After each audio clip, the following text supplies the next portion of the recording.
All right, check this out now. This is the clock I've been working on, my Arduino clock. I finally finished. All right, it looks pretty cool. Wow. So this clock here is made out of 3D printer, and the face is made with plexiglass. And so I could unplug it. USB connection, pretty cool. And if I want to open it up,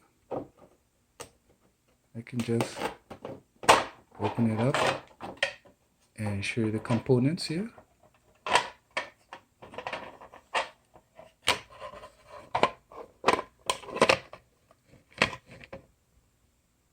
Very cool. All right.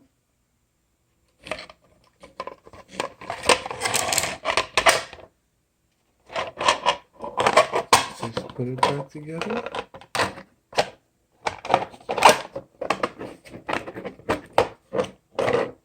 And plug it back in. Plug it back in here.